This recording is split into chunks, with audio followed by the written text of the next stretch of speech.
Tous et bienvenue sur cette dernière vidéo de l'année 2020. J'espère que la passion ludique était avec vous malgré les circonstances. Et c'est pour ça que j'ai fait cette petite vidéo un peu marrante où je vais présenter quelques petites anecdotes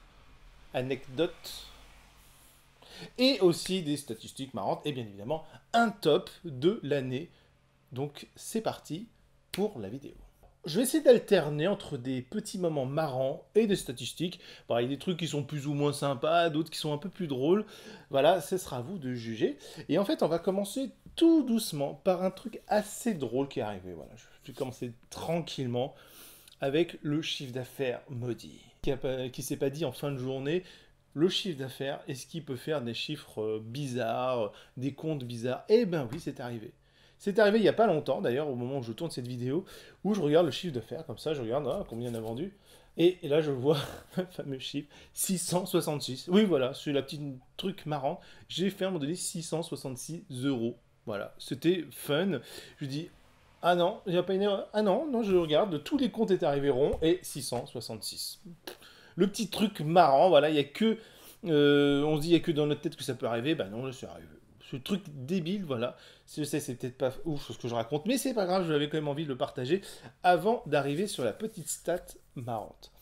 Vous savez, pour ceux en tout cas qui suivent notre chaîne, qu'on a un café-jeu. Et en fait, on s'est toujours dit, bah en fait, des fois, ce serait marrant de voir qu'est-ce qu'on vend en particulier. On se fait dans notre tête toujours un peu la même chose, hein, les coca, les cafés, enfin, il y a toujours des choses qui ressortent. Et là, on s'est dit, tiens, on va quand même regarder un peu plus en détail. Donc, du coup, j'ai fait les stats à partir du 17 juillet, à peu près. C'était la réouverture de la Grande Malle. Parce qu'en fait, on a fait le confinement, puis on a un peu dépassé après avec quelques petits travaux. Je me suis dit, on va regarder ce qui s'est passé entre juillet et mi-octobre. Parce qu'en fait, après, il y a eu le couvre-feu pour nous, donc on a eu que quelques mois d'activité. Je me suis dit, bon, il y a peut-être une stat marrante qui va ressortir. Et là, je regarde, je fais, ah oui, 503 trognes. Alors, les trognes, vous savez peut-être pas ce que c'est, ou si vous n'êtes pas du coin, mais en fait, c'est une limonade aromatisée qui est servie par quelqu'un du coin. Je me suis dit, c'est quand même sympa. Et là, je regarde, 503 trognes. C'est-à-dire qu'on en a vendu un bon paquet par rapport au temps d'activité. Je suis ah oui, quand même, dépassant le coca, les coca zéro, tous les boissons marrantes. Je vais voir 503 trognes. Suivi derrière par des Capri Sun à plus de 500 Capri Sun, je sais, c'est pas possible. Pour une fois, c'est bien des boissons locales qui a enfin dépassé tous ces produits super connus. Voilà, Coca, Ice Tea, compagnie. Là, ça faisait plaisir. Voilà, c'était la petite stat marrante que j'avais envie de donner.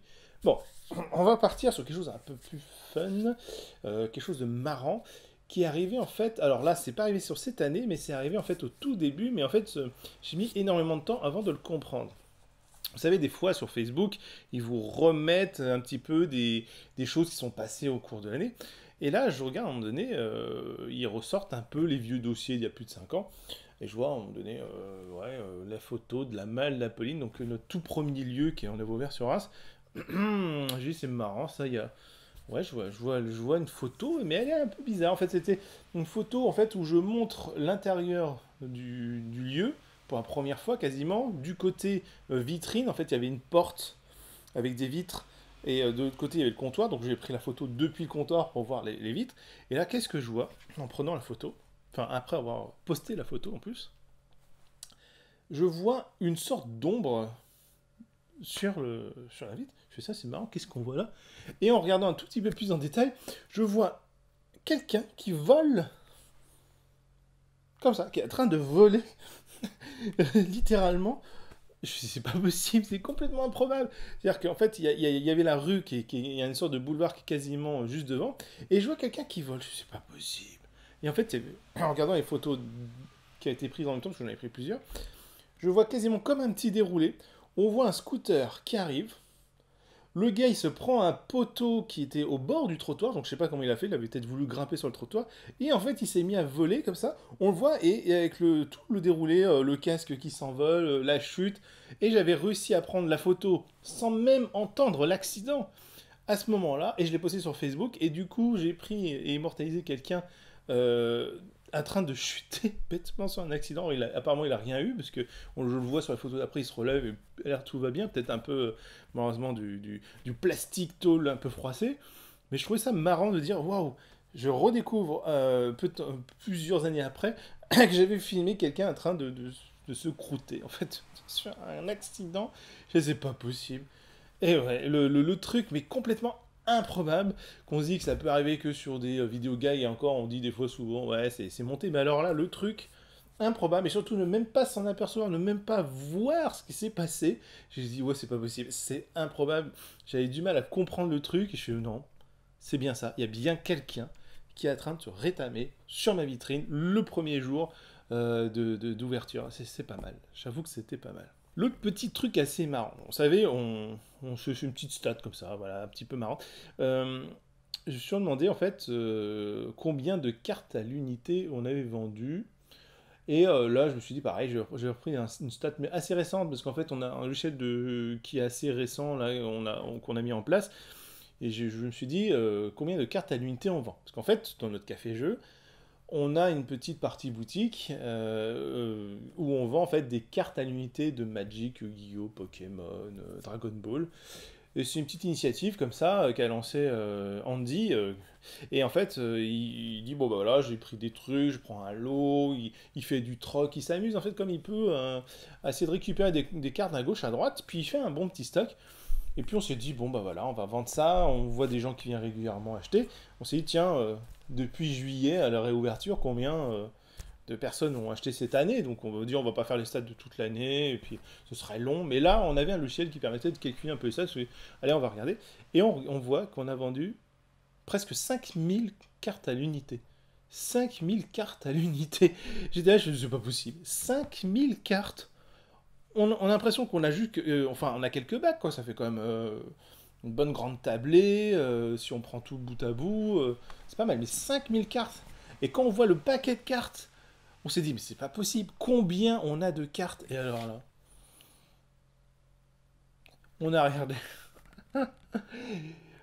On doit avoir presque 20 000 cartes à l'unité. Et c'est pas des grosses rares, mais c'est des communes et tout ça, mais 20 000 cartes à l'unité. On a cumulé en très peu de temps 20 000 cartes à l'unité et on avait déjà vendu 5 000 en l'espace de quelques mois. On s'est dit, c'est pas possible. Ça se cumule à une vitesse, on ne voit même pas passer les choses. C'est pas possible. On a autant de cartes. Oh la vache, quoi. Voilà, c'était la petite stat marrante, j'avais envie de partager. Je trouve ça marrant de dire que comme on peut se laisser envahir. Et en fait, je me suis dit, ça, en faisant un parallèle, en disant souvent, oui, chez moi, j'ai un carton de cartes, je dois avoir 1000 cartes. Et c'est vrai, ça va hyper vite. Pour tous ceux qui sont joueurs de jeux de cartes à collectionner, Magic et compagnie, vous avez remarqué que vous remplissez très rapidement vos tiroirs et quand vous faites le décompte, souvent ça vous fait peur. Alors quand vous passez à plus de 10 000 cartes ou 20 000 cartes, là vous dites ouais, il faut à un moment donné freiner. Hein. Bon, voilà, c'était petit stade marrant. Maintenant, je voudrais passer sur un autre petit truc fun qui est arrivé il y a quelques jours. C'est que, en fait, on est en pleine période de Noël. Hein, et même après Noël, il y a encore pas mal de monde qui viennent acheter. Et en fait, je me dis, c'est bizarre. On est le matin. Bon, le matin, c'est pas forcément le plus dur, mais je me suis dit, il n'y a personne depuis au moins presque une demi-heure, trois quarts d'heure, alors que d'habitude, ça se presse bien au portillon dès le début. Il y a des périodes de rush, mais il y a quand même des périodes très précises, on sait que ça. Et je suis là, comme ça, je suis dans le magasin, je suis dans la petite malle. Donc la petite malle, c'est un peu différent, c'est un peu plus confiné. Donc moi, des fois, je suis sur mon ordinateur ou changer des trucs, et je voyais pas personne. Et en fait, notre configuration est faite que on peut pas forcément bien voir la porte d'entrée, parce qu'il y a une sorte de renfoncement, en fait, un peu dans le magasin. Donc je vois personne, puis d'un seul coup, je m'assois, attendant un petit peu les choses qui se passent, puis j'avais fini pour mon rangement. Je lève la tête, et là je vois plein de gens dehors qui attendent. Et en fait, c'est très con. Le panneau, j'ai un panneau ouvert-fermé, j'avais juste mis sur fermé. Le truc tout con, c'est-à-dire que la porte était ouverte, tout était allumé, mais les personnes super disciplinées attendaient simplement mon signal. Et puis en même temps que les mesures Covid, tout le monde attend un petit peu, fait un peu gaffe. Et là, je voyais les gens qui attendaient, ils me regardaient. Ils disent ça fait une demi-heure quand pour Carter n'osait pas rentrer. Et c'est idiot, hein. Mais je me suis dit, c'est pas vrai. Le truc improbable, au moins c'est respectueux, voilà. Et donc du coup, j'ai ouvert la porte, tout le monde est rentré, ça a fait un rush pas possible, parce que j'étais tout seul en plus. Mais au moins, j'ai satisfait tout le monde. Mais c'est vrai que c'était particulier, quoi. Vraiment le truc idiot de la porte fermée. Voilà, j'avais envie de partager ça. Voilà. Allez, je finis pour une petite année. Allez, je finis par une petite stat marrante. En fait, j'ai une stat presque honteuse, je sais pas si c'est normal. Depuis donc début juillet, je regardais les cafés. Vous savez, j'ai parlé des trognes, des machins, les cartes unité, mais je me suis dit, tiens, on vend du café quand même. Et on va faire une petite stat, voir un peu quelle est la stat la plus mauvaise en boisson. Et, et là, c'est marrant, en fait, on voit que le café, on en a vendu 7, 7 cafés. Donc je pense que cette année, il n'y avait pas de café. Je vous ai gardé le dernier... Enfin, je vous ai gardé la meilleure histoire pour la fin. Il s'agit de TikTok. TikTok, qu'est-ce que c'est? C'est un réseau social où on fait des vidéos courtes d'une minute, complètement barrées, ça demande pas mal de créativité, ça a beaucoup de jeunes dessus, mais je me suis dit, allez, on va essayer, ça sera un nouveau support, peut-être de communication, qui sait. Donc on s'est dit, bah allez, en plus de YouTube, ça peut être marrant de faire des vidéos un peu créatives. Alors je m'amuse un petit peu, je fais 2-3 trucs, et à un moment donné, je reçois un dé à 30 faces, donc un dé bien sphérique, tout rond, etc. Et je le lance sur le sol en filmant, en disant, voilà, on va voir ce que ça va donner. Ça se cogne contre un mur, je dis, oh voilà, ça a fait tant de valeur, je me rappelle même plus combien. Et je le poste sur TikTok. Et là, sur TikTok, je regarde. Tiens, notification, a aimé votre vidéo, on regarde, je fais tant mieux. Et en l'espace de quelques heures, plus de 100 000 vues. 100 000 vues pour un dé que j'ai lancé. Le buzz est monté d'un coup, c'est retombé comme un soufflet, mais 100 000 vues. Aucune vidéo à l'heure actuelle sur notre chaîne YouTube fait plus de 100 000 vues. Il n'y en a pas. Oui, on est encore des jeunes youtubeurs, on va dire, mais on a fait 30 000 vues, peut-être sur le maximum de vidéos, etc. À chaque fois, on va plafonner quand même sur plusieurs milliers de vues. Mais dépasser les 20 000, 30 000 vues, ça demande tout de suite une audience un peu plus forte et un peu plus de viralité. Mais là, 100 000 vues sur une vidéo juste avec un dé, je me suis dit c'est improbable. Alors j'ai essayé de relancer un autre dé un peu particulier, ça n'a pas marché. J'ai essayé de lancer un dé à 30 faces, mais avec le dé à 100 faces qui a fait 100 000 vues. Donc je trouvais ça marrant de dire que sur TikTok, on a fait un buzz à plus de 100 000 vues. Voilà, avec une seule vidéo et que ça a dépassé toutes nos pauvres vidéos faites sur YouTube. C'est parce que vous n'êtes pas abonné, ça c'est pour ça. Donc voilà, c'était les petites stats marrantes, les trucs marrants. Maintenant, on va passer au top. En fait, j'ai classé le top sur 3 tops différents. Petit jeu, moyen jeu et gros jeu. Voilà, c'est trop simple, c'est basique. Et donc du coup, j'ai essayé de prendre les 3-4 meilleurs jeux qui sont ressortis d'après les statistiques de notre logiciel de caisse. Donc là, c'est plutôt un top vente. Mais je me suis dit que des fois, vous aimez bien le top vente. Alors, je vais faire un top vente. Et le top, attention, il date pas de l'année entière parce qu'en fait, c'est un nouveau logiciel. Il date qu'à peu près le confinement. Le premier confinement entre mars et avril. Donc, c'est pas représentatif de toute l'année. Et il y a peut-être d'autres jeux qui ont fait plus de stats au début d'année. Parce qu'on a réellement en 2020 deux types d'années. Le petit jeu. On a eu en tout premier, Love Letter. Voilà, Love Letter s'est vendu vraiment comme des petits pains, sachant qu'il y a eu des moments un peu de rupture, et ben ça a été le jeu le plus vendu. Love Letter, qui est en fait un petit jeu tout simple, hein, un jeu de défausse. Voilà, on a des cartes en main, une carte, on en pioche une, on la joue, et le but c'est de faire défausser les autres joueurs. Une mécanique très simple et qui cartonne, donc ça a été le carton. En deuxième position, nous avons eu The Crew. Donc The Crew, un peu je trouve dans la lignée des jeux, un peu la The Game, c'est-à-dire ces jeux de pli avec une mission. Et ben The Crew, ça a été le gros carton de cette année. Et de Noël d'ailleurs, ça a été incroyable du The Crew, encore et encore. Donc d'avoir un petit jeu comme ça, un peu à challenge, ça a été vraiment le petit jeu qui s'est casé un peu partout. Suivi, bien évidemment, de The Game. Bah oui, j'ai parlé de The Game, mais non, The Game reste toujours dans le top. Mais il faut avouer que The Crew lui a fait pas mal d'ombre quand même cette année. Et bien sûr, Codename. Voilà, j'ai mis un peu dans les petits jeux Codename, ça a été un peu à la limite, mais voilà, j'ai mis Codename. Donc en gros, ça fait Love Letter, The Crew, The Game et Codename, qui sont les 4 petits jeux qu'on a le plus vendus. Voilà, c'était style le jeu qu'il fallait absolument avoir tout le temps en magasin, tac, tac, tac, vendre, vendre, vendre, vendre. Et aussi, Codename, ça a été un des jeux, au passage, le plus loué dans les petits jeux. Voilà, Codename, ça reste toujours un incontournable, facile à caser. Voilà, je pense que cette année, ça a été un petit peu ces petits jeux avec un petit peu de profondeur, un peu de challenge, plus que des jeux juste marrants. Voilà, c'était des jeux, on va dire, cette année un peu plus marrants, avec une dose de profondeur. Je sais pas comment on pourrait dire ça, c'est-à-dire que c'est pas resté que sur des blancs manger coco ou des jeux de rapidité. Cette année, nous, on a vu un peu moins de jeux de rapidité et plus des jeux posés. Alors peut-être que c'est le confinement, peut-être que c'est une nouvelle configuration, je ne sais pas. Dans les moyens jeux, alors, nous avons eu Villainous, Unlock, Seven Wonders Duel, Pandemic, Colt Express et King Domino. J'avais du mal à trier, donc du coup j'ai tout mis. Donc c'est-à-dire qu'en fait, Villainous, ça a été le carton absolu, voilà. Il est parti à toute vitesse, ça a été vraiment le gros du gros. Il y avait ce côté Disney, voilà, il y avait plein de choses qui faisaient que, voilà, Villainous était dedans. Suivi de Unlock, mais Unlock c'est un peu difficile parce qu'à chaque fois Unlock c'est tout de suite des gros volumes directs, en plus il y a eu le nouveau Unlock, bah, nous on en prend par 40, 50, donc forcément ça fait tout de suite des grosses stats, et vu qu'il y a eu Star Wars plus le nouveau Unlock, bon, ça fait un gros stat, il y a encore un début d'année, donc Unlock ça bat un peu tous les records, mais c'est limite un petit peu hors du temps. Seven Wonders Duel qui a battu des records absolus même chez Asmodée, donc incroyable, suivi de Pandemic, Colt Express et King Domino, qui ont fait des belles ventes. En fait, ils font toujours des belles ventes, en fait.